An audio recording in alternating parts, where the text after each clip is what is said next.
722769 ਦੇ ਉੱਤੇ। ਪ੍ਰਵੀਨ ਜੀ, ਗੱਲਬਾਤ ਦਾ ਸਿਲਸਿਲਾ ਆਪਾਂ ਜੇ ਸ਼ੁਰੂ ਕਰੀਏ ਤਾਂ ਕਹਿੰਦੇ ਪੀ ਚਿਦੰਬਰਮ ਨੂੰ ਤਿਹਾੜ ਜੇਲ੍ਹ ਦੇ ਵਿੱਚ ਭੇਜਿਆ। ਹਾਂਜੀ ਬਿਲਕੁਲ, ਪੀ ਚਿਦੰਬਰਮ ਨੂੰ ਤਿਹਾੜ ਜੇਲ੍ਹ ਭੇਜ ਦਿੱਤਾ ਗਿਆ ਜੀ। ਤੇ ਇਸ ਤੋਂ ਪਹਿਲਾਂ ਸੀਬੀਆਈ ਨੇ ਜਿਹੜਾ ਕੋਰਟ ਦੇ ਵਿੱਚ ਜਦੋਂ ਉਹਨਾਂ ਨੂੰ ਪੇਸ਼ ਕੀਤਾ ਸੀਗਾ ਤੇ ਉਹਨਾਂ ਦੇ ਵਕੀਲ ਜਿਹੜੇ ਕਪਿਲ ਸਿੱਬਲ ਹੈ ਉਹ ਕਹਿੰਦੇ ਸੀਗੇ ਕਿ ਇਹਨਾਂ ਨੂੰ ਸਾਡਾ ਜਿਹੜਾ ਮੁਵੱਕਲ ਹੈ ਪੀ ਚਿਦੰਬਰਮ ਉਹ ਈਡੀ ਦੇ ਸਾਹਮਣੇ ਸਰੈਂਡਰ ਕਰਨ ਲਈ ਤਿਆਰ ਹੈ ਤੇ ਨਾਲ ਹੀ ਉਹ ਕਹਿੰਦੇ ਕਿ ਨਿਆਇਕ ਹਿਰਾਸਤ 'ਚ ਨਾ ਭੇਜੋ। ਕਪਿਲ ਸਿੱਬਲ ਨੇ ਮੰਗ ਕੀਤੀ ਸੀ ਕੋਰਟ ਦੇ ਅੱਗੇ ਕਿ ਨਿਆਇਕ ਹਿਰਾਸਤ ਦੇ ਵਿੱਚ ਨਾ ਭੇਜੋ। ਤੇ ਸੀਬੀਆਈ ਦੀ ਜਿਸ ਤਰ੍ਹਾਂ ਗੱਲ ਆ, ਕਹਿੰਦੇ ਕਿ ਸੀਬੀਆਈ ਚਿਦੰਬਰਮ ਨੂੰ ਜਿਹੜਾ ਨਿਆਇਕ ਹਿਰਾਸਤ ਦੇ ਵਿੱਚ ਭੇਜਣ ਦਾ ਕੋਈ ਮਸਲਾ ਬਣਦਾ ਤਾਂ ਹੈ ਨਹੀਂਗਾ, ਕਿਉਂਕਿ ਸੀਬੀਆਈ ਪਹਿਲਾਂ ਹੀ ਪੁੱਛਗਿੱਛ ਕਰ ਚੁੱਕੀ ਆ। ਪਰ ਜਿਹੜਾ ਆਈਐਨਐਕਸ ਮੀਡੀਆ ਮਾਮਲਾ ਵਾ, ਇਸ ਮਾਮਲੇ ਦੇ ਵਿੱਚ ਹੁਣ ਪੀ ਚਿਦੰਬਰਮ ਨੂੰ ਭੇਜ ਦਿੱਤਾ ਹੈ। ਤੇ ਜੇਕਰ ਪੀ ਚਿਦੰਬਰਮ ਦੀ ਆਪਾਂ ਤਿਹਾੜ ਜੇਲ੍ਹ ਭੇਜਿਆ ਗਿਆ ਉਹਨਾਂ ਨੂੰ, ਜੇਕਰ ਉਹਨਾਂ ਦੀ ਥੋੜੀ ਜਿਹੀ ਹਿਸਟਰੀ ਜਾਣੀਏ ਤਾਂ ਉਹ ਤਾਮਿਲਨਾਡੂ ਦੇ ਨਾਲ ਤਾਲੁਕਾਤ ਰੱਖਣ ਵਾਲੇ ਹੈ।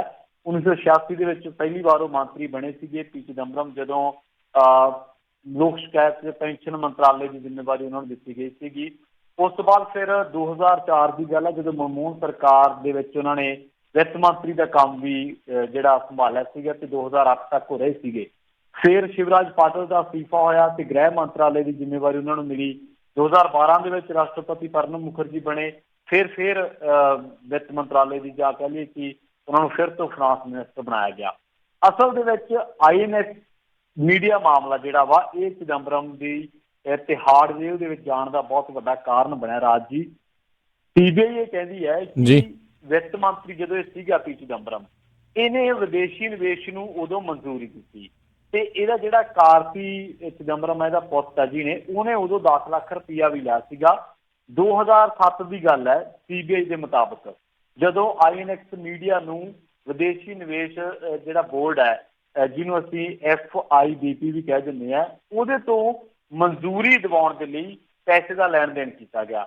ਉਸ ਵਕਤ ਕਹਿੰਦੇ ਵੀ ਇਹਦਾ ਪਿਓ ਜਿਹੜਾ ਵਿੱਤ ਮੰਤਰੀ ਪੀ ਚਿਦੰਬਰਮ ਸੀਗਾ ਤੇ ਉਦੋਂ ਕਾਰਤੀ ਚਿਦੰਬਰਮ ਨੇ ਫਿਰ ਕੁਛ ਲਾਪਰਵਾਹੀਆਂ ਵਰਤ ਕੇ, ਕੁਛ ਫੇਰ ਬਦਲ ਕਰਕੇ ਨਿਯਮਾਂ ਦੇ ਵਿੱਚ ਜਾਂ ਕਿਵੇਂ ਆਪਣੀ ਅਪਰੋਚ ਵਰਤ ਕੇ ਤੇ ਫਿਰ ਆਈਐਨਐਕਸ ਮੀਡੀਆ ਤੋਂ ਇਹਨਾਂ ਨੇ ਰੁਪਈਏ ਲਏ। ਔਰ ਉਹ ਕਹਿੰਦੇ ਕਿ 305 ਕਰੋੜ ਰੁਪਈਏ ਦਾ ਜਿਹੜਾ ਵਿਦੇਸ਼ੀ ਨਿਵੇਸ਼ ਆ ਜਾਂ ਪੂੰਜੀ ਆ ਉਹ ਹਾਸਲ ਕੀਤੀ ਗਈ ਹੈ। ਤੇ ਨਾਲ ਸੀਬੀਆਈ ਇਹ ਵੀ ਗੱਲ ਕਹਿੰਦੀ ਹੈ ਕਿ 10 ਲੱਖ ਰੁਪਈਆ ਕਾਰਤੀ ਚਿਦੰਬਰਮ ਨੇ ਪਹਿਲਾਂ ਲੈ ਲਿਆ ਸੀਗਾ। ਉਸ ਮਾਮਲੇ ਦੇ ਵਿੱਚ ਹੁਣ ਬਹੁਤ ਦਿਨਾਂ ਤੋਂ ਪੀ ਚਿਦੰਬਰਮ ਬਚਦੇ ਆ ਰਹੇ ਸੀਗੇ ਕਿ ਜ਼ਮਾਨਤ ਹੋ ਜੇ ਜਾਂ ਕਿਸੇ ਤਰੀਕੇ ਨਾਲ ਜੇਲ੍ਹ ਜਾਣ ਤੋਂ ਬਚਾਅ ਹੋ ਜੇ, ਪਰ ਤਿਹਾੜ ਜੇਲ੍ਹ ਉਹਨਾਂ ਨੂੰ ਜਾਣਾ ਪਿਆ। ਸੋ ਦੇਖਦੇ ਹਾਂ ਕਿ ਅੱਗੇ ਇਹ ਮਸਲਾ ਇੱਥੇ ਨਹੀਂ ਖੜਦਾ ਵਾ, ਮਸਲਾ ਕਾਂਗਰਸ ਦੇ ਨਾਲ ਜਾ ਕੇ ਜੁੜਦਾ ਵਾ। ਜਿਵੇਂ ਜਿਵੇਂ ਜਿਹੜੀਆਂ ਜਾਂਚ ਏਜੰਸੀਆਂ ਨੇ, ਈਡੀ ਹੈ, ਸੀਬੀਆਈ ਹੈ, ਉਹ ਜਿਵੇਂ ਜਿਵੇਂ ਸ਼ਿਕੰਜੇ ਕੱਸਦੀ ਜਾ ਰਹੀ ਹੈ, ਕਿਉਂਕਿ ਤੁਹਾਨੂੰ ਯਾਦ ਹੋਣਾ ਕਿ ਆਪਾਂ ਮੱਧ ਪ੍ਰਦੇਸ਼ ਵਾਲਾ ਵੀ ਐਪੀਸੋਡ ਕਰਕੇ ਹਟੇ ਸੀ, ਲੰਘੇ 2 ਮਹੀਨਿਆਂ ਦੀ ਗੱਲ ਹੈ। ਤਾਂ ਜਿਵੇਂ ਜਿਵੇਂ ਜਾਂਚ ਏਜੰਸੀਆਂ ਕਾਂਗਰਸ ਦੀ ਜਿਹੜੀ ਪਹਿਲੀ ਕਤਾਰ ਹੈ, ਮੈਂ ਇਹ ਨਹੀਂ ਕਹਿਣਾ ਕਿ ਉਹ ਬੰਦੇ ਜਿਹੜੇ ਆ ਉਹ ਪਾਕ ਸਾਫ਼ ਨੇ ਜਾਂ ਉਹ ਬਹੁਤ ਉਹਨਾਂ ਨੇ ਕੋਈ ਘੁਟਾਲਾ ਨਹੀਂ ਕੀਤਾ। ਮੇਰਾ ਕਹਿਣ ਤੋਂ ਮਤਲਬ ਹੈ ਕਿ ਜਿਵੇਂ ਜਾਂਚ ਏਜੰਸੀਆਂ ਕਾਂਗਰਸ ਦੀ ਪਹਿਲੀ ਕਤਾਰ ਨੂੰ ਚਿੰਬੜਦੀਆਂ ਜਾ ਰਹੀਆਂ ਨੇ, ਜਾਂ ਮਤਲਬ ਜਿਹੜੇ ਜਿੱਥੇ ਉਹਨਾਂ ਦੀ ਸਰਕਾਰ ਹੈ ਕਾਂਗਰਸ ਦੀ, ਉੱਥੇ ਉਹਨਾਂ ਬੰਦਿਆਂ ਨੂੰ ਚਿੰਬੜਦੀਆਂ ਜਾ ਰਹੀਆਂ ਨੇ, ਤਾਂ ਉੱਥੋਂ ਇਹੀ ਲੱਗਦਾ ਕਿ ਕਿਸੇ ਨਾ ਕਿਸੇ ਤਰੀਕੇ ਨਾਲ ਹੁਣ ਇਹਦੇ ਪਿੱਛੇ ਜਿਹੜੀ ਮਨਸ਼ਾ ਵਾ ਉਹ ਕੋਈ ਹੋਰ ਕੰਮ ਕਰ ਰਹੀ ਹੈ। ਹਾਲਾਂਕਿ ਮੈਂ ਇਸ ਗੱਲ ਦੇ ਪੱਖ ਦੇ ਵਿੱਚ ਹਾਂ ਅਸੀਂ ਸਾਰੇ ਕਿ ਜਿਹੜੇ ਘੁਟਾਲੇਬਾਜ਼ ਆ ਸਾਹਮਣੇ ਆਉਣੇ ਚਾਹੀਦੇ। ਈਵਨ ਕਿ ਜਿਹੜਾ ਘੁਟਾਲਿਆਂ ਦੇ ਵਿੱਚ ਰੁਪਈਆ ਗਿਆ ਜਾਂ ਇਹਨਾਂ ਨੇ ਹਾਜ਼ਮ ਕੀਤਾ ਖਾਧਾ, ਤਾਂ ਉਹ ਕਿਸੇ ਨਾ ਕਿਸੇ ਤਰੀਕੇ ਨਾਲ ਇਹਨਾਂ ਤੋਂ ਭਰਪਾਈ ਵੀ ਹੋਣੀ ਚਾਹੀਦੀ ਹੈ ਜੀ। ਜੀ ਜੀ, ਅਗਲੀ ਜਿਹੜੀ ਆਪਾਂ ਗੱਲ ਕਰਦੇ, ਕਹਿੰਦੇ ਜੰਮੂ ਕਸ਼ਮੀਰ ਦੇ ਵਿੱਚ ਧਾਰਾ 370 ਖਤਮ ਹੋਇਆ ਨੂੰ ਹੋਇਆ 1 ਮਹੀਨਾ, ਪਰ ਅਜੇ ਤੱਕ ਪਤਾ ਤਾਂ ਨਹੀਂ ਲੱਗ ਰਿਹਾ ਉੱਥੇ ਕੀ ਹੈਗਾ, ਮੀਡੀਆ ਤੱਕ ਨੂੰ ਵੀ ਨਹੀਂ ਅਜੇ ਜਾਣ ਦਿੱਤਾ ਗਿਆ। ਦੇਖੋ ਰਾਜ ਜੀ, ਮੀਡੀਆ ਦਾ ਸੋਰਸ ਕੀ ਹੈ? ਮੀਡੀਆ ਬਾਰੇ ਜਾਣਨ ਦਾ ਸੋਰਸ ਇਹ ਹੈ ਕਿ ਉੱਥੋਂ ਦੇ ਜਿਹੜੇ ਲੋਕਲ ਪੱਤਰਕਾਰ ਹੈ ਉਹ ਰਿਪੋਰਟ ਕਿਵੇਂ ਕਰਨਗੇ? ਇੰਟਰਨੈਟ ਦੇ ਥਰੂ, ਵੈਬਸਾਈਟਾਂ ਚੱਲਣਗੀਆਂ। ਉੱਥੋਂ ਦਾ ਇੱਕ ਅਖਬਾਰ ਹੈ ਬਹੁਤ, ਕਸ਼ਮੀਰ ਟਾਈਮਸ, ਉਹ ਸੁਪਰੀਮ ਕੋਰਟ ਦੇ ਵਿੱਚ ਗਏ ਆ। ਉਹ ਕਹਿੰਦੇ ਕਿ ਜੀ ਸਾਨੂੰ ਉੱਥੇ ਸਾਡਾ ਈਵਨ ਕਿ ਸਾਡੇ ਐਡੀਸ਼ਨ ਛਪੇ ਪਏ, ਸਾਡਾ ਖਰਚਾ ਇੰਨਾ ਹੋ ਗਿਆ ਤੇ ਸਾਨੂੰ ਉਹ ਵੰਡਣ ਦੀ ਇਜਾਜ਼ਤ ਹੈ ਨਹੀਂ ਜੀ। ਸੋ ਖਬਰ ਤਾਂ ਹੀ ਆਏਗੀ ਨਾ ਜੇਕਰ ਦੂਰ ਸੰਚਾਰ, ਜੇਕਰ ਇੰਟਰਨੈਟ ਚੱਲਦਾ ਹੋਊਗਾ। ਕੁਝ ਇਲਾਕਿਆਂ ਦੇ ਵਿੱਚ ਢਿੱਲ ਦਿੱਤੀ ਗਈ, ਫਿਰ ਉਸ ਤੋਂ ਬਾਅਦ ਫਿਰ ਉਵੇਂ ਦੇ ਹਾਲਾਤ ਬਣ ਗਏ। ਪਰ ਜਿਹੜੀਆਂ ਇੰਟਰਨੈਸ਼ਨਲ ਮੀਡੀਆ ਅਦਾਰੇ ਹੈ, ਜਿਨ੍ਹਾਂ ਦੇ ਜਿਹੜੇ ਉੱਥੇ ਜਰਨਲਿਸਟ ਹੈਗੇ ਨੇ, ਕਈ ਫਰੀਲਾਂਸ ਜਰਨਲਿਸਟ ਵੀ ਕੰਮ ਕਰਦੇ ਨੇ ਉਹਨਾਂ ਇਲਾਕਿਆਂ ਦੇ ਵਿੱਚ, ਤਾਂ ਉਹ ਕੁਝ ਅਜਿਹੀਆਂ ਰਿਪੋਰਟਾਂ ਕੱਢ ਕੇ ਲਿਆ ਰਹੇ ਆ ਜਿਨ੍ਹਾਂ ਦੇ ਵਿੱਚ ਲੇਡੀਜ਼ ਨੂੰ ਟੌਰਚਰ ਕਰਨ ਦੀ ਗੱਲ ਕੀਤੀ ਗਈ ਆ, ਜਿਨ੍ਹਾਂ ਦੇ ਵਿੱਚ ਬੱਚਿਆਂ ਤੱਕ ਨੂੰ ਵੀ ਝਿੜਕਣ ਦੀ ਜਾਂ ਉਹਨਾਂ ਨੂੰ ਦਬਾ ਕੇ ਰੱਖਣ ਦੀ ਗੱਲ ਕੀਤੀ ਗਈ ਹੈ, ਜਿਨ੍ਹਾਂ ਦੇ ਵਿੱਚ ਪੱਥਰਬਾਜ਼ਾਂ ਦੇ ਨਾਲ ਹਿੰਸਕ ਤਰੀਕੇ ਨਾਲ ਨਿਬੜਨ ਦੀ ਗੱਲ ਕੀਤੀ ਆ। ਤਾਂ ਹੁਣ ਕੀ ਹੈ ਕਿ ਅੱਜ ਇੱਕ ਮਹੀਨਾ ਹੋ ਚੁੱਕਿਆ ਵਾ। ਦੂਜੀ ਗੱਲ ਇਹ ਹੈ ਕਿ ਅੱਜ ਕਸ਼ਮੀਰ ਦੀ ਚਰਚਾ ਇਸ ਕਰਕੇ ਕਰਨੀ ਬਣਦੀ ਹੈ ਕਿਉਂਕਿ ਜਿਹੜੀ ਜੰਮੂ ਕਸ਼ਮੀਰ ਦੀ ਸਾਬਕਾ ਮੁੱਖ ਮੰਤਰੀ ਹੈ ਤੇ PDP ਦੀ ਚੀਫ ਹੈ ਮਹਿਬੂਬਾ ਮੁਫਤੀ, ਉਹਦੀ ਧੀ ਹੈ ਇਲਤਿਜ਼ਾ, ਤੇ ਉਹਨੂੰ ਚੇਨਈ ਤੋਂ ਸ਼੍ਰੀਨਗਰ ਜਾਣ ਦੇ ਲਈ ਤੇ ਆਪਣੀ ਮਾਂ ਦੇ ਨਾਲ ਮੁਲਾਕਾਤ ਕਰਨ ਦੀ ਇਜਾਜ਼ਤ ਦਿੱਤੀ ਹੈ ਸੁਪਰੀਮ ਕੋਰਟ ਨੇ। ਪਰ ਸੁਪਰੀਮ ਕੋਰਟ ਨੇ ਇਹ ਵੀ ਗੱਲ ਕਹੀ ਹੈ ਕਿ ਉਹ ਸ਼੍ਰੀਨਗਰ ਦੇ ਵਿੱਚ ਕਿਤੇ ਵੀ ਆਵੇ ਜਾਵੇ ਤਾਂ ਉਹਨੂੰ ਪ੍ਰਸ਼ਾਸਨ ਦੀ ਇਜਾਜ਼ਤ ਦੀ ਲੋੜ ਪਊਗੀ। ਮਤਲਬ ਇਹ ਨਹੀਂ ਹੈ ਕਿ ਉਹ ਸ਼੍ਰੀਨਗਰ ਚਲੀ ਗਈ, ਆਪਣੀ ਮਾਂ ਨੂੰ ਮਿਲੀ ਤੇ ਜਿੱਥੇ ਮਰਜ਼ੀ ਘੁੰਮ ਸਕਦੀ ਹੈ। ਤੇ ਜੰਮੂ ਕਸ਼ਮੀਰ ਦੇ ਵਿੱਚ ਜਦੋਂ ਧਾਰਾ 370 ਜਦੋਂ ਤੋਂ ਹਟਾਈ ਗਈ ਹੈ ਉਹ ਤੋਂ ਮਹਿਬੂਬਾ ਮੁਫਤੀ ਨਜ਼ਰਬੰਦ ਹੈ। ਹਾਲਾਂਕਿ ਤੁਹਾਨੂੰ ਯਾਦ ਹੋਣਾ ਹੈ ਕਿ ਫਾਰੂਕ ਅਬਦੁੱਲਾ ਜਿਹੜੇ ਆ ਉਹਨਾਂ ਨੇ ਵੀ ਦੱਸਿਆ ਸੀ ਕਿ ਕਿਸ ਤਰੀਕੇ ਨਾਲ ਸਾਨੂੰ ਨਜ਼ਰਬੰਦ ਕੀਤਾ ਗਿਆ। ਉਹ ਕਹਿੰਦੇ ਸੀ ਕਿ ਇਹ ਤਰੀਕਾ ਬਿਲਕੁਲ ਸਹੀ ਨਹੀਂ ਹੈ, ਸਰਕਾਰ ਧੱਕੇਸ਼ਾਹੀ ਕਰ ਰਹੀ ਹੈ। ਇੱਕ ਪਾਸੇ ਸਰਕਾਰੀ ਮੀਡੀਆ ਵਾ, ਸਰਕਾਰੀ ਅਦਾਰੇ ਆ, ਸਰਕਾਰੀ ਜਿਹੜੇ ਵੈਬਸਾਈਟਾਂ ਨੇ, ਚੈਨਲ ਨੇ, ਉਹ ਇਹ ਦਾਅਵਾ ਕਰ ਰਹੇ ਕਿ ਉੱਥੇ ਸਭ ਕੁਝ ਸ਼ਾਂਤ ਹੈ। ਪਰ ਜਿਹੜੀ ਉੱਥੇ ਸ਼ਾਂਤੀ ਦਿਖਾਈ ਜਾ ਰਹੀ ਹੈ ਤਾਂ ਜਦੋਂ ਕੁਝ ਰਿਪੋਰਟਾਂ ਇੰਟਰਨੈਸ਼ਨਲ ਪੜ੍ਹੀ ਦੀਆਂ ਨੇ ਤਾਂ ਉਦੋਂ ਲੱਗਦਾ ਕਿ ਤਸਵੀਰ ਦਾ ਦੂਜਾ ਪਾਸਾ ਸ਼ਾਇਦ ਕੁਝ ਹੋਰ ਹੈ। ਬੇਸ਼ੱਕ ਇਹ ਖਬਰਾਂ ਕਹਿੰਦੀਆਂ ਨੇ ਕਿ ਸਰਕਾਰ ਕੋਲ ਰੋਡ ਮੈਪ ਹੈ, ਸਰਕਾਰ ਕੋਲ ਸਲਾਹ ਆ, ਸਰਕਾਰ ਇੱਦਾਂ ਕਰੇਗੀ, ਸਰਕਾਰ ਉੱਦਾਂ ਕਰੇਗੀ, ਪਰ ਜਦੋਂ ਕਰੂਗੀ ਵੇਖਿਆ ਜਾਊਗਾ। ਮੋਦੀ ਸਾਹਿਬ ਤੇ ਵੀ ਕਹਿੰਦੇ ਸੀ ਕਿ 15 ਲੱਖ ਰੁਪਏ ਆਊਗਾ, ਮੋਦੀ ਸਾਹਿਬ ਤੇ ਵੀ ਕਹਿੰਦੇ ਸੀ ਕਿ ਨੋਟਬੰਦੀ ਨਾਲ GST ਨੂੰ ਪ੍ਰਭਾਵ ਕੋਈ ਨਹੀਂ ਪੈਣਾ, ਮੋਦੀ ਸਾਹਿਬ ਤੇ ਵੀ ਕਹਿੰਦੇ ਸੀ ਘੱਟ ਗਿਣਤੀਆਂ ਨੂੰ ਫਿਕਰ ਕੋਈ ਨਹੀਂ ਸਾਡੇ ਮੁਲਕ ਦੇ ਵਿੱਚ। ਗੱਲਾਂ ਤੇ ਦਾਅਵੇ ਤਾਂ ਉਹਨਾਂ ਦੇ ਸਾਰੇ ਝੂਠ ਹੀ ਨਿਕਲੇ ਨਾ। ਤਾਂ ਜੰਮੂ ਕਸ਼ਮੀਰ ਦੇ ਬਾਰੇ ਅਸਲ ਸਥਿਤੀ ਉਦੋਂ ਸਪਸ਼ਟ ਹੋ ਸਕੂਗੀ ਰਾਜੀ ਜਦੋਂ ਉੱਥੋਂ ਦਾ ਜਿਹੜਾ ਮੀਡੀਆ, ਜਿਹੜੇ ਲੋਕਲ ਪੱਤਰਕਾਰ ਕੰਮ ਕਰਦੇ ਆ, ਜਿਹੜੇ ਲੋਕਲ ਵੈਬਸਾਈਟਾਂ ਨੇ, ਜਦੋਂ ਉਹ ਗਰਾਊਂਡ ਤੇ ਰਿਪੋਰਟ ਕਰਨਗੀਆਂ। ਜੀ ਜੀ ਜੀ ਇੱਥੇ ਬਾਹਰ ਬੈਠੇ ਵਾਸ਼ਿੰਗਟਨ ਪੋਸਟ, NPR ਵਰਗੇ ਜਿਹੜੇ ਇੱਥੇ ਦੇ ਬਹੁਤ ਪ੍ਰਚਲਿਤ ਅਮਰੀਕਨ ਮੀਡੀਆ ਆ ਉਹ ਦੱਸ ਰਹੇ ਆ ਵੀ ਜਿਹੜਾ ਜ਼ੁਲਮ ਉੱਥੇ ਹੋ ਰਿਹਾ। ਅੱਜ ਹੀ ਜਿਹੜੇ ਸਵੇਰੇ ਉਹਨਾਂ ਦੀ ਖਬਰਾਂ ਸੁਣ ਰਿਹਾ ਸੀ ਉਹ ਦੱਸਦੇ ਸੀਗੇ ਵੀ ਉੱਥੇ ਇੱਕ ਬੰਦੇ ਦੇ ਮਾਰੇ ਜਾਣ ਦੀ ਖਬਰ ਦੀ ਪੁਸ਼ਟੀ ਜਿਹੜੀ ਆ ਸਰਕਾਰ ਨੇ ਕੀਤੀ ਹੈ ਅਤੇ ਅਜਿਹੀਆਂ ਪਤਾ ਨਹੀਂ ਹੋਰ ਕਿੰਨੀਆਂ ਮੌਤਾਂ ਜਿਹੜੀਆਂ ਉੱਥੇ ਹੋਈਆਂ ਹੋਣਗੀਆਂ। ਸੋ ਹਾਲਾਤ ਜਿਹੜੇ ਆ ਅਜੇ ਵੀ ਉੱਥੇ ਨਾਸਾਜ਼ ਹੀ ਨੇ। ਅਗਲੀ ਪ੍ਰਵੀਨ ਜੀ ਆਪਾਂ ਗੱਲ ਕਰਦੇ, ਕਹਿੰਦੇ ਮਿਰਜ਼ਾਪੁਰ ਵਾਲਾ ਪੱਤਰਕਾਰ ਜਿਸ ਨੇ ਲੂਣ ਤੇ ਰੋਟੀ ਵਾਲੀ ਵੀਡੀਓ ਬਣਾਈ ਸੀ ਉਸ ਦੇ ਖਿਲਾਫ ਮਾਮਲਾ ਜਿਹੜਾ ਦਰਜ ਹੋਇਆ ਆ, ਉਸ ਦੇ ਵਿੱਚ ਪ੍ਰੈਸ ਕੌਂਸਲ ਨੇ ਮੰਗੀ ਹੈ ਰਿਪੋਰਟ ਹੁਣ। ਹਾਂਜੀ ਬਿਲਕੁਲ, ਉੱਤਰ ਪ੍ਰਦੇਸ਼ ਦੇ ਮਿਰਜ਼ਾਪੁਰ ਦਾ ਇਹ ਮਾਮਲਾ ਵਾ ਤੇ ਜਿਹੜਾ ਮਿਡ ਡੇ ਮੀਲ ਦੇ ਵਿੱਚ ਜਿਹੜੀ ਲੂਣ ਵਾਲੀ ਰੋਟੀ ਜਿਹੜੀ ਦਿੱਤੀ ਜਾ ਰਹੀ ਸੀ ਤੇ ਉਹਦਾ ਮਾਮਲਾ ਉਜਾਗਰ ਕੀਤਾ ਤੇ FIR ਦਰਜ ਕੀਤੀ, ਜਿਹੜੀ ਉਹਦੇ ਤੇ FIR ਦਰਜ ਹੋਗੀ। ਤਾਂ ਹੁਣ press council of India, editor guild of India ਜਿਹੜੀ ਹੈ ਉਹਨੇ ਇਸ ਮਾਮਲੇ ਦੇ ਵਿੱਚ UP ਸਰਕਾਰ ਤੋਂ ਰਿਪੋਰਟ ਮੰਗੀ ਹੈ। ਪਵਨ ਜੈਸਵਾਲ ਜਿਹੜਾ ਵਾ ਉਹਦਾ ਨਾਮ ਆ ਪੱਤਰਕਾਰ ਦਾ, ਜਿਹਨੇ ਇਹ ਰਿਪੋਰਟਿੰਗ ਕੀਤੀ ਹੈ। ਪਰ ਦੇਖੋ ਮੇਰੀ ਗੱਲ ਇਹ ਹੈ ਕਿ ਅਸਲ ਦੇ ਵਿੱਚ ਰਾਜੀ ਕੋਈ ਵੀ ਬੰਦਾ ਵਾ, ਪਹਿਲੀ ਗੱਲ ਤਾਂ ਜ਼ਰੂਰੀ ਨਹੀਂ ਹੈ ਕਿ ਕੋਈ ਪੱਤਰਕਾਰ ਹੀ ਰਿਪੋਰਟ ਕਰੇ। ਸਾਡਾ ਜਿਹੜਾ ਸੰਵਿਧਾਨ ਆ, ਸਾਡਾ ਜਿਹੜਾ ਕੌਨਸਟੀਟਿਊਸ਼ਨ ਆ, ਉਹ ਰਾਈਟ ਦਿੰਦਾ ਸਾਨੂੰ ਕਿ ਸਾਨੂੰ ਜਿੱਥੇ ਗਲਤ ਲੱਗਦੀ ਹੈ ਅਸੀਂ ਆਪਦੀ ਆਵਾਜ਼ ਨੂੰ ਰੇਜ਼ ਕਰ ਸਕੀਏ, ਅਸੀਂ ਆਪਦੀ ਵਾਇਸ ਨੂੰ ਰੇਜ਼ ਕਰ ਸਕੀਏ। ਜਦੋਂ ਗੱਲ ਚੱਲਦੀ ਹੈ ਨਾ UP ਦੀ, ਉਦੋਂ ਗੱਲਾਂ ਦੇ ਮਾਇਨੇ ਕੁਛ ਬਦਲ ਜਾਂਦੇ ਆ। ਉਦੋਂ ਗੱਲਾਂ ਉਹ ਨਹੀਂ ਹੁੰਦੀਆਂ ਜਿਹੜੀਆਂ ਦਿਖਾਈਆਂ ਜਾਂਦੀਆਂ ਨੇ ਜਾਂ ਜਿਵੇਂ ਹੁੰਦੀਆਂ ਨੇ। ਯੋਗੀ ਦੀ ਉੱਥੇ ਸਰਕਾਰ ਹੈ, ਯੋਗੀ ਜਿਹੜੇ ਨੇ ਉਹ ਜਾਣੇ ਜਾਂਦੇ ਥੋੜ੍ਹੇ ਜਿਹੇ ਤਾਨਾਸ਼ਾਹੀ ਤਰੀਕੇ ਦੇ ਨਾਲ ਵਿਚਰਨ ਦੇ ਲਈ। ਹੁਣ ਤੁਸੀਂ ਦੱਸੋ ਕਿ ਇੱਕ ਪੱਤਰਕਾਰ ਨੇ ਇੱਕ ਮਿਡ ਡੇ ਮੀਲ ਦੀ ਜੇਕਰ ਰਿਪੋਰਟ ਬਣਾ ਲਈ ਜਾਂ ਵੀਡੀਓ ਬਣਾ ਲਈ ਕਿ ਉਹਨੇ ਗੁਨਾਹ ਕੀਤਾ ਵਾ, ਕਿ ਪੱਤਰਕਾਰ ਉਹ ਛਾਪਣਗੇ ਜਿਹੜਾ ਯੋਗੀ ਦੇ ਜਿਹੜਾ ਦਫ਼ਤਰ ਹੈ, CMO ਦਫ਼ਤਰ ਹੈ, ਉਹ ਕਹੂਗਾ ਕਿ ਉਹੀ ਛਾਪਿਆ ਜਾਊਗਾ? ਕੀ ਇਹ ਯੋਗੀ ਸਾਹਿਬ ਕਹਿਣਗੇ ਕਿ ਨਹੀਂ ਮੇਰੀ ਬੇਟੇ ਦੀ ਫੋਟੋ ਨਾ ਖਿੱਚੋ, ਤੇ ਕੀ ਪੱਤਰਕਾਰ ਉਹਦੀ ਫੋਟੋ ਬੇਟੇ ਦੀ ਖਿੱਚਣੋਂ ਹਟ ਜਾਣਗੇ?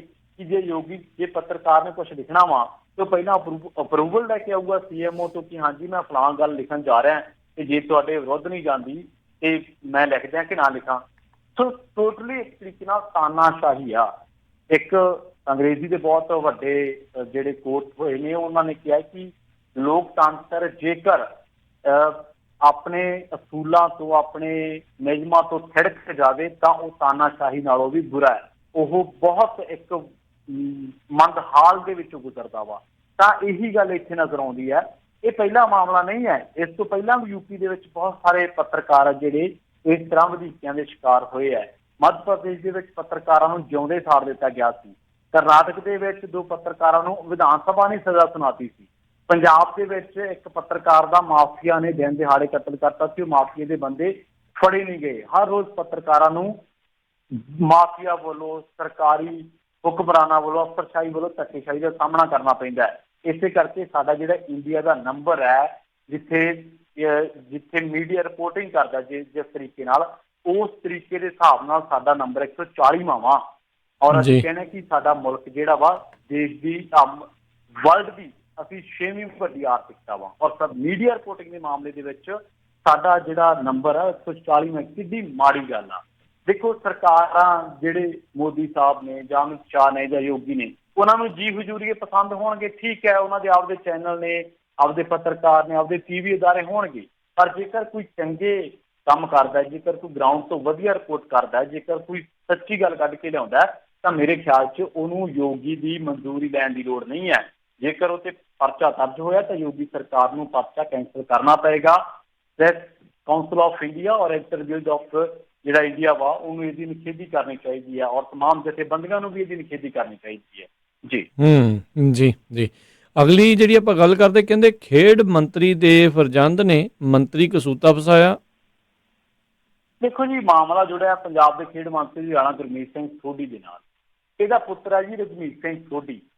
ਇਹ ਗੱਲ ਕੀ ਹੋਈ ਕਿ ਇਸ ਬੰਦੇ ਨੇ, ਬਲਜੀਤ ਸਿੰਘ ਬੰਦਾ ਹੈ, ਉੱਥੋਂ ਦਾ ਪਿੰਡ ਹੈ ਮਿਰਜ਼ਾ ਲੱਖੋ ਕੇ, ਗੁਰੂ ਹਰਸਹਾਏ ਦੇ ਵਿੱਚ ਪਿੰਡ ਹੈ, ਫਿਰੋਜ਼ਪੁਰ ਜ਼ਿਲ੍ਹਾ ਪੈਂਦਾ ਹੈ। ਉੱਥੇ ਉਹਨੇ, ਇਹਦਾ ਰਘਮੀਤ ਸਿੰਘ ਸੋਢੀ ਜਿਹੜੇ, ਉਹਨੇ ਆਪਣੇ ਬੰਦਿਆਂ ਦੇ ਨਾਲ ਮਿਲ ਕੇ ਬਲਜੀਤ ਸਿੰਘ ਦੀ ਕੁੱਟਮਾਰ ਕੀਤੀ। ਬਲਜੀਤ ਸਿੰਘ ਤਾਂ ਇਹ ਵੀ ਕਹਿੰਦਾ ਕਿ ਇਹਨਾਂ ਨੇ ਫੈਰ ਵੀ ਮਾਰਿਆ, ਮੇਰੇ ਤੇ ਫੈਰ ਕਰਕੇ ਮੇਰੇ ਪੈਰ 'ਚ ਫੈਰ ਮਾਰਿਆ ਤੇ ਫਿਰ ਮੇਰੀ ਕੁੱਟਮਾਰ ਬਹੁਤ ਕੀਤੀ। ਉਹਦੀ ਹਾਲਤ ਇੰਨੀ ਮਾੜੀ ਸੀ, ਮੀਡੀਆ ਤਾਂ ਨਹੀਂ ਲਿਖ ਰਿਹਾ ਵੈਸੇ, ਪਹਿਲਾਂ ਉਹਨੂੰ ਗੁਰੂ ਹਰਸਹਾਏ ਦੇ ਸਿਵਲ ਹਸਪਤਾਲ ਦੇ ਵਿੱਚ ਲਿਜਾਇਆ ਗਿਆ, ਫਿਰ ਫਿਰੋਜ਼ਪੁਰ ਜਾਇਆ ਗਿਆ, ਫਿਰ ਫਰੀਦਕੋਟ ਮੈਡੀਕਲ ਕਾਲਜ ਲਿਜਾਇਆ ਗਿਆ, ਤਾਂ ਜਾ ਕੇ ਉਹ ਬੰਦੇ ਦੀ ਜਾਨ ਬਚੀ। ਇਹਨਾਂ ਨੇ ਕੁੱਟਿਆ। ਹੁਣ ਜਸਟਿਸ ਸ਼ੋਕਰ ਉੱਥੋਂ ਦੇ ਵਧੀਕ ਸੈਸ਼ਨ ਜੱਜ ਨੇ, ਰਜਨੀ ਸ਼ੋਕਰ ਫਿਰੋਜ਼ਪੁਰ ਦੇ, ਉਹਨਾਂ ਨੇ ਇਹ ਗੱਲ ਕਹੀ ਹੈ ਕਿ 20 ਸਤੰਬਰ ਨੂੰ, ਆਉਣ ਵਾਲੀ 20 ਸਤੰਬਰ ਨੂੰ ਗਵਾਹ ਪੇਸ਼ ਕੀਤੇ ਜਾਣ, ਔਰ ਇਹਨਾਂ ਦੀ ਜਿਹੜੀ ਤਿੰਨੇ ਮੁਲਜ਼ਮਾਂ, ਜਿਨ੍ਹਾਂ ਦੇ ਵਿੱਚ ਰਘਬੀਰ ਸੋਢੀ ਦਾ ਨਾਮ ਆ, ਰਵਿੰਦਰ ਤੇ ਸੁਖਪਾਲ ਦਾ ਨਾਮ ਆ, ਇਹਨਾਂ ਦੇ ਖਿਲਾਫ ਧਾਰਾ 307, 323 ਤੇ 34 ਦੇ ਤਹਿਤ ਕੇਸ ਚਲਾਉਣ ਦਾ ਹੁਕਮ ਦਿੱਤਾ ਗਿਆ। ਹੁਣ ਤੁਹਾਡੇ ਮਨ ਦੇ ਵਿੱਚ ਇੱਕ ਜ਼ਾਹਰ ਦੀ ਗੱਲ ਆਊਗੀ ਵੀ ਕੁੱਟਮਾਰ ਹੋਈ ਆ ਤੇ ਅਦਾਲਤ ਕਾਹਤੋਂ ਕਹਿੰਦੀ ਹੈ ਵੀ ਕੇਸ ਦਰਜ ਕੀਤਾ ਜਾਵੇ, ਕੇਸ ਚਲਾਇਆ ਜਾਵੇ, ਕਿਉਂਕਿ ਪੁਲਿਸ ਨੇ ਮਾਮਲਾ ਦਰਜ ਹੀ ਨਹੀਂ ਕੀਤਾ। ਪੁਲਿਸ ਨੇ ਰਾਣਾ ਗੁਰਮੀਤ ਸਿੰਘ ਸੋਢੀ ਦੇ ਫਰਜ਼ੰਦ ਦੇ ਖਿਲਾਫ ਮਾਮਲਾ ਦਰਜ ਨਹੀਂ ਕੀਤਾ, ਔਰ ਉਸ ਬੰਦੇ ਨੇ, ਬਲਜੀਤ ਸਿੰਘ ਨੂੰ, ਇਸਤਗਾਸਾ ਪਾਉਣਾ ਪਿਆ ਅਦਾਲਤ ਦੇ ਵਿੱਚ। ਫਿਰ ਜਾ ਕੇ ਹੁਣ ਇਹਨਾਂ ਦੇ ਜਿਹੜੇ ਕੇਸ ਆ ਉਹ ਚੱਲੂਗਾ। ਹੁਣ ਇਹ ਜਿਹੜਾ ਬਲਜੀਤ ਸਿੰਘ ਹੈ, ਇਹ ਕਹਿੰਦਾ ਕਿ ਮੈਂ ਕਿਸੇ ਮਾਮਲੇ ਦੇ ਵਿੱਚ ਗਵਾਹੀ ਦੇਣੀ ਸੀ, ਜਗੀਰ ਕੌਰ ਕੁੜੀ ਦੇ ਨਾਲ ਜੁੜਿਆ ਕੋਈ ਮਾਮਲਾ ਹੈ, ਤੇ ਇਸੇ ਕਰਕੇ ਖਫਾ ਹੋ ਗਿਆ ਸੀ ਰਘਮੀਤ ਸਿੰਘ ਸੋਢੀ, ਸਨ ਆਫ ਗੁਰਮੀਤ ਸਿੰਘ ਸੋਢੀ, ਖੇਡ ਮੰਤਰੀ ਹੈ ਜਿਹੜਾ, ਉਹਦਾ। ਤੇ ਉਹ ਕਹਿੰਦਾ ਕਿ ਇਸੇ ਕਰਕੇ ਫਿਰ ਇਹਨਾਂ ਬੰਦਿਆਂ ਨੇ ਖਫਾ ਹੋ ਕੇ ਮੇਰੇ ਤੋਂ ਖਾਰ ਖਾ ਕੇ ਮੇਰੇ ਤੇ ਹਮਲਾ ਕੀਤਾ ਤੇ ਮੇਰੀ ਲੱਤ ਦੇ ਵਿੱਚ ਗੋਲੀ ਮਾਰੀ। ਫਿਰ ਹੁਣ ਉਹ ਕਹਿੰਦੇ ਕਿ ਜਦੋਂ ਪੁਲਿਸ ਨੇ ਕੇਸ ਨਾ ਦਰਜ ਕੀਤਾ ਤੇ ਫਿਰ ਮੈਨੂੰ ਅਦਾਲਤ ਦਾ ਰੁਖ ਕਰਨਾ ਪਿਆ। ਹੁਣ 20 ਸਤੰਬਰ ਨੂੰ ਇਹਨਾਂ ਦੇ ਜਿਹੜੇ ਜਿਹੜਾ ਆਪਾਂ ਕਹਿ ਲਈਏ ਗਵਾਹਾਂ ਨੂੰ ਪੇਸ਼ ਕੀਤਾ ਜਾਊਗਾ, ਤੇ ਉਹਦੇ ਇਹਨਾਂ ਦੇ ਜਿਹੜੇ ਬਿਆਨ ਆ ਉਹ ਦਰਜ ਕੀਤੇ ਜਾਣਗੇ ਤੇ ਕੇਸ ਚੱਲੂਗਾ। ਦੇਖੋ, ਪਹਿਲਾ ਮਾਮਲਾ ਨਹੀਂ ਹੈ। ਇਸ ਤੋਂ ਪਹਿਲਾਂ ਵੀ ਪੰਜਾਬ ਦੇ ਵਿੱਚ ਸਿਆਸਤਦਾਨਾਂ ਦੇ ਫਰਜ਼ੰਦਾਂ ਨੇ ਇਹੋ ਜਿਹੇ ਚੰਨ ਚਾੜੇ ਨੇ। ਇਸ ਤੋਂ ਪਹਿਲਾਂ ਵੀ ਸੁਖਬੀਰ ਸਿੰਘ ਬਾਦਲ ਦੇ ਉੱਤੇ ਕੇਸ ਚੱਲੀ ਜਾਂਦਾ। 1999 ਦੇ ਵਿੱਚ ਉਸਨੇ ਪੱਤਰਕਾਰ ਦੀ ਕੁੱਟਮਾਰ ਕੀਤੀ, ਔਰ ਪੱਤਰਕਾਰ ਇੰਨਾ ਕੁ ਰੀੜ੍ਹ ਦੀ ਹੱਡੀ ਵਾਲਾ ਬੰਦਾ ਨਿਕਲਿਆ ਵੀ ਉਹਨੇ ਜੰਗ ਲੜੀ ਅਦਾਲਤ ਦੇ ਵਿੱਚ। ਨਿਦੇਸ਼ ਸਹਿਗਲ ਉਹਦਾ ਨਾਮ ਆ, ਕੋਟਕਪੂਰੇ ਰਹਿੰਦਾ ਵਾ। ਤੇ ਉਸ ਬੰਦੇ ਨੇ ਹੁਣ 2016 ਦੇ ਵਿੱਚ ਆ ਕੇ ਫਰੀਦਕੋਟ ਦੀ ਅਦਾਲਤ ਦੇ ਵਿੱਚ ਇਹਨਾਂ ਦੀ ਗਵਾਹੀ ਹੋਈ। ਇਹਨਾਂ ਨੂੰ ਬਕਾਇਦਾ ਉੱਥੇ ਪੇਸ਼ੀ ਦੇ ਉੱਤੇ ਜਾਣਾ ਪਿਆ, ਸੁਖਬੀਰ ਸਿੰਘ ਬਾਦਲ ਨੂੰ, ਤਤਕਾਲੀ ਗ੍ਰਹਿ ਮੰਤਰੀ ਨੂੰ। ਸੋ ਇਹ ਪਹਿਲੀ ਘਟਨਾ ਨਹੀਂ ਹੈ। ਪਰ ਇੱਥੇ ਕੀ ਹੁੰਦਾ ਵਾ, ਇੱਥੇ ਇਹ ਥੋੜ੍ਹਾ ਹੈ ਕਿ ਲੋਕ ਬਲਜੀਤ ਸਿੰਘ ਦੇ ਨਾਲ ਖੜਨਗੇ, ਜਾਂ ਜਿਹੜੇ ਅਕਾਲੀ ਦਲ ਵਾਲੇ ਆ ਜਾਂ ਆਮ ਆਦਮੀ ਪਾਰਟੀ ਵਾਲੇ ਆ ਉਹ ਬਲਜੀਤ ਸਿੰਘ ਦੇ ਨਾਲ ਖੜਨਗੇ, ਉਹਨੂੰ ਇਨਸਾਫ ਦਿਵਾਉਣਗੇ। ਨਾ ਨਾ ਨਾ, ਇੱਦਾਂ ਨਹੀਂ ਹੈ। ਇੱਥੇ ਹੋਊਗਾ ਕਿ ਰਾਣਾ ਸੋਢੀ ਅਸਤੀਫਾ ਦੇਵੇ, ਅਸਤੀਫੇ ਦਾ ਉਹਦੇ ਤੇ ਸਿਆਸੀ ਪ੍ਰੈਸ਼ਰ ਬਣਾਇਆ ਜਾਊਗਾ। ਪਰ ਜਿਹੜਾ ਬਲਜੀਤ ਸਿੰਘ ਆ ਉਹ ਵਿਚਾਰਾ ਜਿਵੇਂ ਮਰਜ਼ੀ ਜਾਵੇ, ਪੇਸ਼ੀਆਂ ਤੇ ਜਾਵੇ, ਭਾਵੇਂ ਕਿਸੇ ਤੋਂ ਕਿਰਾਇਆ ਭਾੜਾ ਲੈ ਕੇ ਜਾਵੇ। ਮਸਲਾ ਇਹ ਨਹੀਂ ਹੋਊਗਾ ਕਿ ਉਹਨੂੰ ਇਨਸਾਫ ਦਿਵਾਇਆ ਜਾਵੇ, ਮਸਲਾ ਇਹ ਹੋਊਗਾ ਕਿ ਸਿਆਸੀ ਰੋਟੀ ਕਿਵੇਂ ਸੇਕੀ ਜਾਵੇ। ਇਹ ਪੰਜਾਬ ਦੀ, ਭਾਰਤ ਦੀ ਸਿਆਸਤ ਦਾ ਇੱਕ ਆਲਮ ਹੈ, ਇੱਕ ਤਸਵੀਰ ਹੈ ਇਹ, ਕਿ ਕਦੇ ਪੀੜਤ ਦੇ ਨਾਲ ਨਹੀਂ ਖੜਾ ਜਾਂਦਾ। ਇਹ ਦੇਖਿਆ ਜਾਂਦਾ ਕਿ ਹਾਂ, ਜੇਕਰ ਪਾਣੀ 'ਚ ਮਧਾਣੀ ਪਾਵਾਂਗੇ ਤੇ ਘਿਓ ਕਿੰਨਾ ਕੁ ਨਿਕਲੂਗਾ। ਜੀ ਜੀ ਜੀ ਅਗਲੀ ਜਿਹੜੀ ਗੱਲ ਕਰਦੇ, ਕਹਿੰਦੇ ਤਰਨਤਾਰਨ ਦੇ ਵਿੱਚ ਹੋਇਆ ਹੁਣ ਧਮਾਕਾ, 2 ਨੌਜਵਾਨਾਂ ਦੀ ਮੌਤ। ਹਾਂਜੀ ਬਿਲਕੁਲ, ਬਟਾਲਾ ਦੇ ਵਿੱਚ ਤਾਂ ਸਾਨੂੰ ਸਾਰਿਆਂ ਨੂੰ ਪਤਾ ਹੀ ਹੈ ਕਿ 23 ਮੌਤਾਂ 24 ਉੱਥੇ ਹੋ ਚੁੱਕੀਆਂ ਨੇ। ਫੈਕਟਰੀ ਦੇ ਵਿੱਚ ਇੱਕ ਧਮਾਕਾ ਜੀ ਹੋਇਆ ਸੀ, ਇੱਕ ਪਰਿਵਾਰ ਦੇ 4 ਜੀਆਂ ਦੀ ਮੌਤ ਹੋ ਗਈ ਹੈ। ਪਰ ਹੁਣ ਪੰਡੋਰੀ ਗੋਲਾ ਪਿੰਡ ਹੈ ਜੀ ਤਰਨਤਾਰਨ ਦਾ, ਇੱਥੇ ਖਾਲੀ ਦੇ ਪਲਾਟ ਦੇ ਵਿੱਚ ਧਮਾਕਾ ਹੋਇਆ ਤੇ ਲੋਕਾਂ ਦੇ ਵਿੱਚ ਸਹਿਮ ਦਾ ਮਾਹੌਲ ਹੈ। 2 ਜਣਿਆਂ ਦੀ ਮੌਤ ਹੋ ਗਈ ਹੈ ਤੇ 2 ਜਣੇ ਗੰਭੀਰ ਜ਼ਖਮੀ ਦੱਸੇ ਗਏ ਹੈ। ਤੇ ਧਮਾਕਾ ਜ਼ਬਰਦਸਤ ਬਹੁਤ ਸੀਗਾ, ਨਾਲ ਦੇ ਕਈ ਪਿੰਡਾਂ ਦੇ ਵਿੱਚ ਇਹਦੀ ਆਵਾਜ਼ ਵੀ ਸੁਣਾਈ ਦਿੱਤੀ ਗਈ ਹੈ। ਦੂਜੇ ਪਾਸੇ ਇਹ ਹੈ ਕਿ ਵਿਸਫੋਟਕ ਧਮਾਕਾ ਪੁਲਿਸ ਕਹਿੰਦੀ ਹੈ, ਫੋਰੈਂਸਿਕ ਟੀਮ ਹਾਲਾਂਕਿ ਬੁਲਾਈ ਗਈ ਹੈ ਔਰ ਖਾਲੀ ਪਲਾਟ ਦੇ ਵਿੱਚ ਹੋਇਆ, ਕਿਸੇ ਨੂੰ ਕੁਝ ਇਹਦੇ ਬਾਰੇ ਨਹੀਂ ਪਤਾ ਲੱਗਿਆ। ਤੇ ਬਟਾਲਾ ਦੇ ਵਿੱਚ ਵੀ ਜਿਹੜਾ ਧਮਾਕਾ ਹੋਇਆ ਫੈਕਟਰੀ ਦੇ ਵਿੱਚ, ਉਹਦਾ ਆਪਾਂ ਜ਼ਿਕਰ ਕਰ ਚੁੱਕੇ ਹਾਂ। ਪਰ ਮੈਂ ਇੱਕ ਗੱਲ ਹੋਰ ਦਾ ਜ਼ਿਕਰ ਕਰਨਾ ਚਾਹੁੰਦਾ ਸੀ ਤੁਹਾਡੇ ਨਾਲ, ਉਹ ਇਹ ਹੈ ਕਿ ਨਵੰਬਰ 19 ਜਾਂ 18 ਦੀ ਗੱਲ ਹੈ, ਜਦੋਂ 2018 ਦੀ, ਜਦੋਂ ਅੰਮ੍ਰਿਤਸਰ ਦੇ ਵਿੱਚ ਗ੍ਰਨੇਡ ਅਟੈਕ ਹੋਇਆ ਸੀ, ਬਲਾਸਟ ਹੋਇਆ ਸੀ। ਸੋ ਇੱਥੇ ਜਿਹੜਾ ਆਪਾਂ ਕਹਿ ਲਈਏ ਕਿ ਇੱਕ ਤਰੀਕੇ ਨਾਲ ਜਿਹੜੀ ਸ਼ੱਕ ਦੀ ਸੂਈ ਹੈ, ਉਹ ਇਹ ਹੈ ਕਿ ਮਾਝੇ ਦੇ ਵਿੱਚ ਹੀ ਧਮਾਕੇ ਕਿਉਂ ਹੋ ਰਹੇ ਆ। ਬਹੁਤ ਸਾਰੇ ਲੋਕ ਕਿੰਤੂ ਕਰ ਰਹੇ ਨੇ ਕਿ ਕਿਤੇ ਸ੍ਰੀ ਗੁਰੂ ਨਾਨਕ ਦੇਵ ਜੀ ਦੇ ਜਿਹੜੇ 550ਵਾਂ ਪ੍ਰਕਾਸ਼ ਪੁਰਬ ਮਨਾਉਣਾ ਵਾ, ਉਹਨਾਂ ਦੇ ਕਰਕੇ ਜਾਂ ਕਿਵੇਂ ਨਾ ਕਿਵੇਂ ਹੋਰ ਤਰੀਕੇ ਨਾਲ, ਮਤਲਬ ਲਾਅ ਐਂਡ ਆਰਡਰ ਆ, ਜਿਹੜਾ ਕਾਨੂੰਨ ਦੀ ਜਿਹੜੀ ਸਥਿਤੀ ਆ, ਉਹ ਮਾਝੇ ਦੇ ਆਲੇ ਦੁਆਲੇ ਇਸ ਤਰੀਕੇ ਨਾਲ ਕਿਉਂ ਲਗਾਤਾਰ ਉਥਲ ਪੁਥਲ ਹੋ ਰਹੀ ਹੈ। ਸੋ ਪੁਲਿਸ ਨੂੰ ਚਾਹੀਦਾ ਹੈ ਕਿ ਇਸ ਮਾਮਲੇ ਦੇ ਵਿੱਚ ਤਹਿ ਤੱਕ ਜਾਇਆ ਜਾਵੇ। ਪਲਾਟ ਦੇ ਵਿੱਚ ਵਿਸਫੋਟ ਕਿਵੇਂ ਹੋਇਆ, ਕਿੱਥੋਂ ਸਮੱਗਰੀ ਆਈ, ਕਿਹਨੇ ਲਿਆਂਦੀ, ਇਹ ਸਾਰਾ ਕੁਝ ਤਫਤੀਸ਼ ਕਰਨਾ ਪੁਲਿਸ ਦਾ ਕੰਮ ਹੈ। ਸੋ ਮੈਨੂੰ ਇਹ ਕਹਿ ਸਕਦੇ ਹਾਂ ਆਪਾਂ ਇੱਕ ਵਾਰੀ ਕਿ ਜਿਹੜਾ ਇੰਨਾ ਕੁਝ ਹੋ ਰਿਹਾ ਵਾ, ਕਿਤੇ ਨਾ ਕਿਤੇ ਪੁਲਿਸ ਦੀ ਲਾਪਰਵਾਹੀ ਤਾਂ ਹੈ, ਕਿਤੇ ਨਾ ਕਿਤੇ ਉੱਥੇ ਅਮਨ ਕਾਨੂੰਨ ਦੀ ਜਿਹੜੀ ਹਾਲਤ ਆ ਪਤਲੀ ਤਾਂ ਜ਼ਰੂਰ ਹੈ। ਲਗਾਤਾਰ ਧਮਾਕੇਦਾਰ ਧਮਾਕੇ, ਉੱਤੋਂ ਏਡੇ ਵੱਡੇ ਸਮਾਗਮ ਹੋਣੇ ਆ, ਉੱਥੇ ਏਡੇ ਵੱਡੇ ਉੱਥੇ ਸੁਰੱਖਿਆ ਦੇ ਇੰਤਜ਼ਾਮਾਤ ਕੀਤੇ ਜਾਣੇ, ਇੱਕ ਤਰੀਕੇ ਨਾਲ ਵਿਸ਼ਵ ਭਰ ਤੋਂ ਉੱਥੇ ਸੰਗਤਾਂ ਨੇ ਜੁੜਨਾ ਵਾ। ਸੋ ਪੰਜਾਬ ਸਰਕਾਰ ਸ਼ਾਇਦ ਹੋ ਸਕਦਾ ਹੈ ਕਿ ਥੋੜਾ ਜਿਹਾ ਸੰਜੀਦਗੀ ਦੇ ਨਾਲ ਇਹ ਜਿਹੜੀਆਂ ਘਟਨਾਵਾਂ ਕੁਝ ਸ਼ੱਕੀ ਵੀ ਨੇ ਜਿਹੜੀਆਂ, ਉਹਨਾਂ ਨੂੰ ਥੋੜਾ ਜਿਹਾ ਗੰਭੀਰਤਾ ਦੇ ਨਾਲ ਲਏਗੀ, ਮੈਨੂੰ ਲੱਗਦਾ ਹੈ ਕਿ ਜੀ। ਜੀ ਅਗਲੀ ਖਬਰ ਦੇ ਉੱਤੇ ਨਜ਼ਰ ਮਾਰਦੇ ਤੇ ਕਹਿੰਦੇ ਪੰਜਾਬ ਵਿੱਚ ਦਲਿਤਾਂ ਨਾਲ ਵੱਧਦੇ ਟਕਰਾਅ ਚਿੰਤਾ ਦਾ ਵਿਸ਼ਾ। ਤਾਂ ਜੀ ਇੱਕ ਖਬਰ ਤੁਸੀਂ ਸਾਰਿਆਂ ਨੇ ਸਾਂਝੀ ਕੀਤੀ ਹੋਣੀ ਹੈ ਕਿ ਸੰਗੂ ਧੌਣ ਪਿੰਡ ਦੇ ਵਿੱਚ ਦਲਿਤਾਂ ਦੇ ਨਾਲ ਟਕਰਾਅ ਹੋਇਆ ਵਾ, ਕੁਝ ਇੱਕ ਜ਼ਿਮੀਂਦਾਰ ਪਰਿਵਾਰ ਦਾ। ਮਸਲਾ ਇਹ ਸੀਗਾ ਕਿ ਜ਼ਿਮੀਂਦਾਰ ਪਰਿਵਾਰ ਦਾ ਪੰਚਾਇਤੀ ਜ਼ਮੀਨ ਉੱਤੇ ਕਬਜ਼ਾ ਸੀ। ਅਦਾਲਤ ਨੇ ਕਿਹਾ ਕਿ ਤੁਸੀਂ ਕਬਜ਼ਾ ਛੱਡੋ। ਜਦੋਂ ਉਹਨਾਂ ਨੇ ਕਬਜ਼ਾ ਛੱਡਤਾ ਤੇ ਕੁਝ ਲੋਕਾਂ ਨੇ, ਜਿਨ੍ਹਾਂ ਨੂੰ ਸੰਵਿਧਾਨ ਇਹ ਕਹਿੰਦਾ ਹੈ, ਕੌਨਸਟੀਟਿਊਸ਼ਨ ਇਹ ਗੱਲ ਕਹਿੰਦੀ ਹੈ ਕਿ ਤੁਸੀਂ ਤੀਜੇ ਹਿੱਸੇ ਦੇ ਪੰਚਾਇਤੀ ਜ਼ਮੀਨ ਦੇ ਮਾਲਕ ਹੋ, ਉਹਨੂੰ ਵਰਤ ਸਕਦੇ ਹੋ, ਠੇਕੇ ਹਿੱਸੇ ਤੇ ਬੀਜ ਸਕਦੇ ਹੋ, ਉੱਥੇ ਰਹਿ ਵੀ ਸਕਦੇ ਹੋ। ਕੁਝ ਲੋਕਾਂ ਨੇ ਉੱਥੇ ਆਪਣੀਆਂ ਝੁੱਗੀਆਂ ਬਣਾ ਲਈਆਂ। ਜਦੋਂ ਉਸ ਪਰਿਵਾਰ ਨੇ ਦਬਕਾ ਮਾਰਿਆ ਤੇ ਕੁਝ ਡਰਦੇ ਵਿਚਾਰੇ ਉੱਠ ਗਏ ਤੇ ਕੁਝ ਨਹੀਂ ਉੱਠੇ। ਜਦੋਂ ਨਹੀਂ ਉੱਠੇ ਤੇ ਫਿਰ ਕੀ ਹੋਇਆ ਕਿ ਫਿਰ ਉਹਨਾਂ ਬੰਦਿਆਂ ਨੇ ਲਾਠੀ ਚਾਰਜ ਕੀਤਾ। ਲਾਠੀ ਚਾਰਜ ਵਾਲੀ ਗੁੰਡਾਗਰਦੀ ਕੀਤੀ ਉਹਨਾਂ ਨੇ ਸਿੱਧੇ ਤਰੀਕੇ ਨਾਲ, ਔਰ ਦਲਿਤਾਂ ਦੀ ਕੁੱਟਮਾਰ ਕੀਤੀ। ਹੁਣ ਉਸ ਮਾਮਲੇ ਦੇ ਵਿੱਚ 7 ਜਣਿਆਂ ਦੇ ਖਿਲਾਫ ਮਾਮਲਾ ਦਰਜ ਹੈ। ਫਿਲਹਾਲ 21 ਜਣਾ ਹਾਲੇ ਪੁਲਿਸ ਨੇ ਗ੍ਰਿਫਤਾਰ ਕੀਤਾ ਹੈ। ਇਸ ਤੋਂ ਪਹਿਲਾਂ ਵੀ ਤੁਸੀਂ ਦੇਖਿਆ ਹੋਣਾ ਕਿ ਜਲੂਰ ਪਿੰਡ ਦੇ ਵਿੱਚ, ਸੰਗਰੂਰ ਦੇ ਵਿੱਚ 3-4 ਥਾਈਂ ਇਹੋ ਜਿਹੇ ਟਕਰਾਅ ਹੋਏ ਆ ਜਿੱਥੇ ਕਿ ਦਲਿਤਾਂ ਔਰ ਸਵਰਨ ਜਾਤੀ, ਜਿਵੇਂ ਮੰਨ ਲਓ ਸਾਡੇ ਜਰਨਲ ਭਰਾ ਕਹਿ ਲਓ, ਸਾਡਾ ਆਮ ਤਬਕਾ ਕਹਿ ਲਓ, ਉਹਨਾਂ ਦੇ ਵਿਚਾਲੇ ਟਕਰਾਅ ਹੋਇਆ ਹੈ। ਔਰ ਟਕਰਾਅ ਦਾ ਕਾਰਨ ਕੀ ਸੀ? ਜ਼ਮੀਨਾਂ ਬਣੀਆਂ। ਔਰ ਇੱਕ ਮੁਕਤਸਰ ਦੇ ਵਿੱਚ ਹੀ ਪਿੰਡ ਪੈਂਦਾ ਜਵਾਰੇ ਵਾਲਾ, ਇੱਥੇ ਵੀ ਇੱਕ ਦਲਿਤ ਪਰਿਵਾਰ ਦੇ 2 ਮੈਂਬਰਾਂ ਨੂੰ ਗੋਲੀ ਲੱਗੀ ਔਰ ਉਹਦੇ ਵਿੱਚ ਕਾਂਗਰਸੀ ਆਗੂ ਦਾ ਨਾਮ ਆਇਆ। ਫਿਲਹਾਲ ਉਸ ਮਾਮਲੇ ਦੇ ਵਿੱਚ ਪੁਲਿਸ ਦੀ ਜਾਂਚ ਜਾਰੀ ਹੈ, ਪੁਲਿਸ ਨੇ ਗ੍ਰਿਫਤਾਰੀਆਂ ਕੀਤੀਆਂ ਨੇ। ਕਹਿਣ ਤੋਂ ਭਾਵ ਹੈ ਕਿ ਇਹ ਜਿਹੜਾ ਦਲਿਤ ਵਰਸਸ ਸਵਰਨ ਜਾਤੀ ਹੋ ਰਿਹਾ ਵਾ, ਇਹ ਬਹੁਤ ਗਲਤ ਹੈ। ਇੱਕ ਤਾਂ ਪਹਿਲੀ ਗੱਲ ਤਾਂ ਹੈ ਕਿ ਭਾਰਤ ਦੇ ਵਿੱਚ ਤਾਂ ਦਲਿਤਾਂ ਦੀ ਜਿਹੜੀ ਤਸਵੀਰ ਹੈ ਉਹ ਇੰਨੀ ਕੁ ਹਾਸ਼ੀਆਗ੍ਰਸਤ ਹੈ ਕਿ ਰਹਿ ਰੱਬ ਦਾ ਨਾਮ, ਮਤਲਬ ਬਹੁਤ ਜ਼ਿਆਦਾ ਉਹਨਾਂ ਦੇ ਨਾਲ ਧੱਕੇਸ਼ਾਹੀ ਹੁੰਦੀ ਹੈ। ਸਾਡਾ ਪ੍ਰਧਾਨ ਸੇਵਕ ਆ, ਉਹ ਵੋਟਾਂ ਵੇਲੇ ਤਾਂ ਉਹਨਾਂ ਦੇ ਪੈਰ ਵੀ ਧੋ ਦਿੰਦਾ ਹੈ, ਪਰ ਹਰ ਰੋਜ਼ ਗਟਰ ਦੇ ਵਿੱਚ ਡੁੱਬ ਕੇ ਮਰਦੇ, ਗਟਰ ਦੇ ਵਿੱਚ ਸਾਹ ਖਤਮ ਹੋਣ ਕਰਕੇ, ਆਕਸੀਜਨ ਖਤਮ ਹੋਣ ਕਰਕੇ ਮਰਦੇ ਜਿਹੜੇ ਦਲਿਤ ਭਰਾ ਹੈ, ਉਹ ਉਹਨੂੰ ਨਹੀਂ ਦਿੰਦੇ, ਉਹਨਾਂ ਤੱਕ ਖਬਰਾਂ ਨਹੀਂ ਪਹੁੰਚਦੀਆਂ। ਇੱਥੇ ਜਿਹੜਾ ਲਗਾਤਾਰ ਟਕਰਾਅ ਵੱਧਦਾ ਜਾ ਰਿਹਾ, ਇਹ ਚਿੰਤਾ ਦਾ ਵਿਸ਼ਾ ਜ਼ਰੂਰ ਹੈ, ਕਿਉਂਕਿ ਸੰਵਿਧਾਨ ਹੱਕ ਦਿੰਦਾ ਵਾ ਦਲਿਤ ਭਾਈਚਾਰੇ ਨੂੰ ਕਿ ਉਹ ਪੰਚਾਇਤੀ ਜ਼ਮੀਨ ਦਾ ਤੀਜਾ ਹਿੱਸਾ ਵਰਤ ਸਕਦਾ ਹੈ, ਵਾਹ ਬੀਜ ਵੀ ਸਕਦਾ ਹੈ। ਸੰਗਰੂਰ ਦੇ 1-2 ਪਿੰਡ ਹੈ ਜਿੱਥੇ ਹੁਣ ਵਹਾਈ ਸ਼ੁਰੂ ਹੋ ਗਈ ਹੈ, ਜ਼ਮੀਨਾਂ ਨੂੰ ਬਕਾਇਦਾ ਦਲਿਤ ਲੋਕ ਵਾਹ ਰਹੇ ਆ, ਉੱਥੇ ਫਸਲਾਂ ਕੱਟ ਰਹੇ ਆ। ਤਾਂ ਹੁਣ ਜਦੋਂ ਇਸ ਤਰੀਕੇ ਦੀਆਂ, ਜਦੋਂ ਇੱਕ ਪਾਸੇ ਜਾਗਰੂਕਤਾ ਆ ਰਹੀ ਹੈ, ਦੂਜੇ ਪਾਸੇ ਉਹੀ ਪੁਰਾਣੀ ਸੋਚ, ਉਹੀ ਪੁਰਾਣਾ ਟਕਰਾਅ, ਉਹੀ ਪੁਰਾਣੀ ਦਬਾਉਣ ਦੀ ਨੀਤੀ ਆ ਰਹੀ ਹੈ, ਤਾਂ ਉਹ ਗਲਤ ਕਹੀ ਜਾ ਸਕਦੀ ਹੈ। ਕਿਉਂਕਿ ਬੇਸ਼ੱਕ ਭਾਰਤ ਦੀ ਤਸਵੀਰ ਜੋ ਮਰਜ਼ੀ ਹੈ, ਪਰ ਸਾਡਾ ਪੰਜਾਬ ਆ ਜਿਹੜਾ ਇਹਨੂੰ ਗੁਰਾਂ ਦੇ ਨਾਂ ਤੇ ਵਸਦਾ ਕਿਹਾ ਜਾਂਦਾ ਹੈ। ਇੱਥੇ ਇਸ ਤਰ੍ਹਾਂ ਦੇ ਜਿਹੜੇ ਟਕਰਾਵ ਆ ਉਹ ਮੇਰੇ ਖਿਆਲ ਦੇ ਵਿੱਚ ਸ਼ੁਭ ਸੰਕੇਤ ਨਹੀਂ ਆਉਣ ਵਾਲੇ ਦਿਨਾਂ ਦੇ ਵਿੱਚ, ਕਿਉਂਕਿ ਇੱਥੇ ਜੱਟ ਤੇ ਸੀਰੀ ਨੂੰ ਕਿਹਾ ਜਾਂਦਾ ਕਿ 9 ਮਾਸ ਦਾ ਰਿਸ਼ਤਾ ਵਾ। ਫਿਰ ਜਦੋਂ ਇਸ ਤਰ੍ਹਾਂ ਨਾਲ ਜਿਹੜੇ ਸੰਵਿਧਾਨਕ ਹੱਕ ਹੈ, ਦੇਖੋ ਕਾਨੂੰਨ ਨੇ ਕਹਿਤਾ ਵੀ ਇਹ ਤੀਜੇ ਹਿੱਸੇ ਦੇ ਮਾਲਕ ਹੈ, ਬੈਠ ਸਕਦੇ ਉੱਥੇ, ਤਾਂ ਫਿਰ ਜਿਹੜਾ ਬੰਦਾ ਜ਼ਬਰ ਦੇ ਨਾਲ ਸੌਂਦਾ ਵਾ ਉਹਨੂੰ ਤੁਸੀਂ ਕਿਵੇਂ ਸਹੀ ਕਹਿ ਦਿਓਗੇ? ਜੀ ਜੀ, ਅਗਲੀ ਜਿਹੜੀ ਗੱਲ ਕਰਦੇ ਕਹਿੰਦੇ ਭਾਰਤ ਨੂੰ ਭ੍ਰਿਸ਼ਟਾਚਾਰੀ ਨੇ ਦੱਬਿਆ। ਦੇਖੋ ਬਿਲਕੁਲ ਭ੍ਰਿਸ਼ਟਾਚਾਰੀ ਦੇ ਬਾਬਤ ਅਸੀਂ ਜਿਹੜੀ ਗੱਲ ਕਰਕੇ ਹਟੇ ਹਾਂ ਵੀ ਜਿਹੜਾ ਹੁਣ ਆਈਐਨਐਕਸ ਮੀਡੀਆ ਕੇਸ ਮਾਮਲਾ ਵਾ ਜਾਂ ਹੋਰ ਇੱਥੇ 2G ਸਪੈਕਟਰਮ ਹੋਏ ਆ, ਤਾਂ ਇਹ ਕੀ ਹੈ? ਇਹ ਭ੍ਰਿਸ਼ਟਾਚਾਰੀ ਹੈ।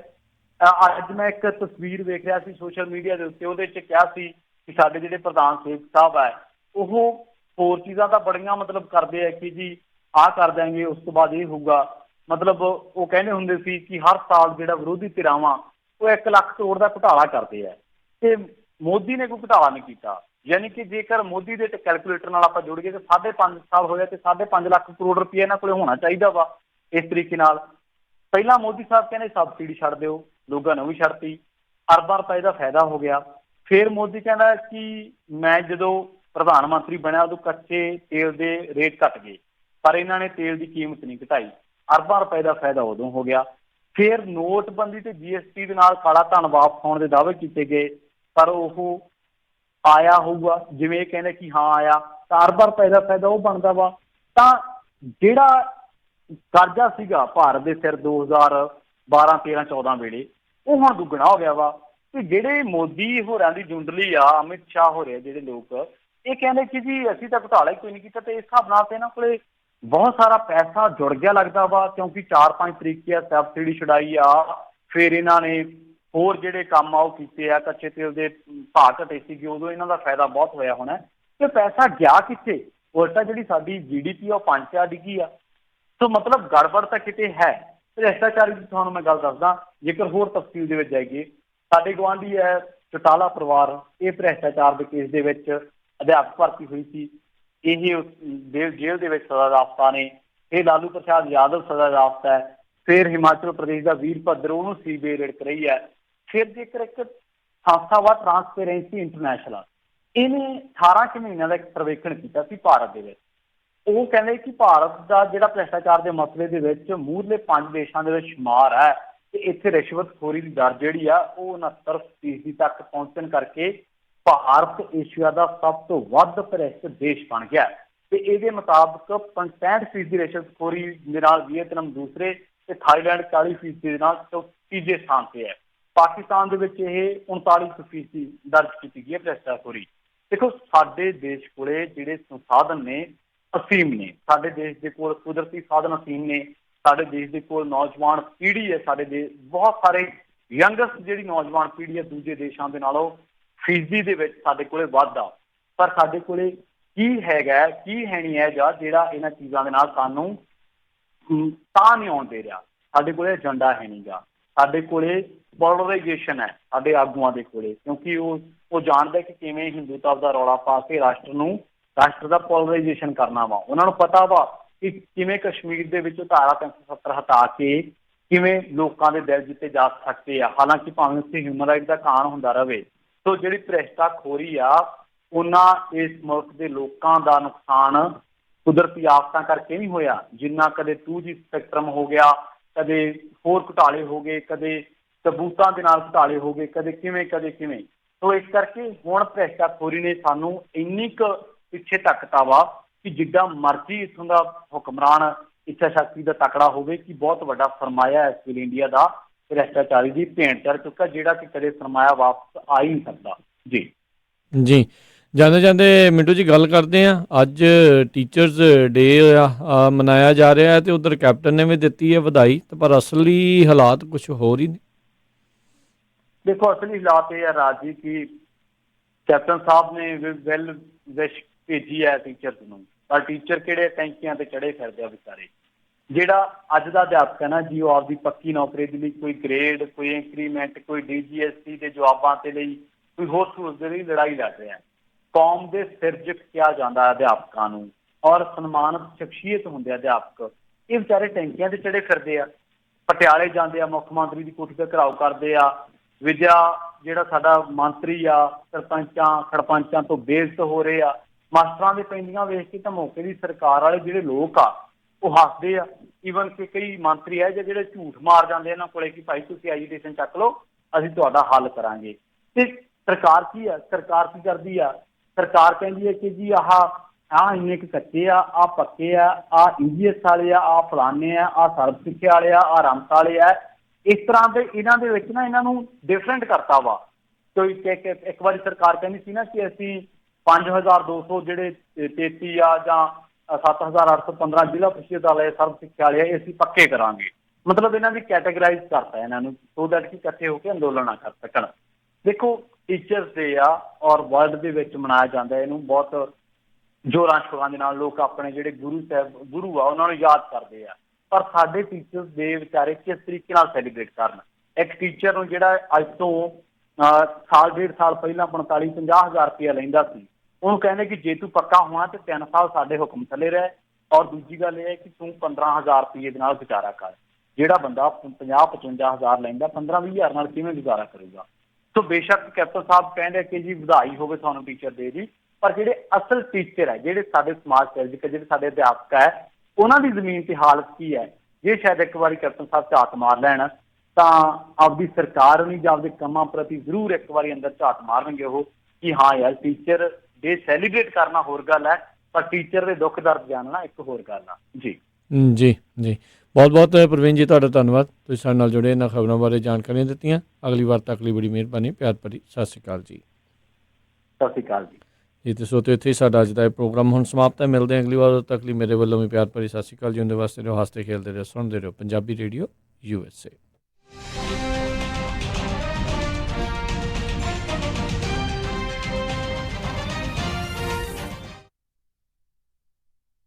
ਅਮਨ, ਆਪਾਂ ਸੈਕਰਾਮੈਂਟੋ ਵਿੱਚ ਮੂਵ ਤਾਂ ਹੋ ਗਏ ਆ, ਹੁਣ ਇੱਥੇ ਆਪਾਂ ਚੰਗਾ ਜਿਹਾ ਡਾਕਟਰ ਤੇ ਫੈਮਿਲੀ ਕਲੀਨਿਕ ਵੀ ਲੱਭ ਲਈਏ। ਤੁਸੀਂ ਫਿਕਰ ਹੀ ਛੱਡ ਦਿਓ ਜੀ। ਮੇਰੀ ਫਰੈਂਡ ਰਿਤੂ ਦੀ ਕਾਲ ਆਈ ਸੀ, ਉਹਨੇ ਮੈਨੂੰ ਨੰਬਰ ਦਿੱਤਾ ਹੈ ਤਖਰ ਅਰਜੈਂਟ ਕੇਅਰ ਅਤੇ ਫੈਮਿਲੀ ਮੈਡੀਸਨ ਵਾਲਿਆਂ ਦਾ। ਅੱਛਾ,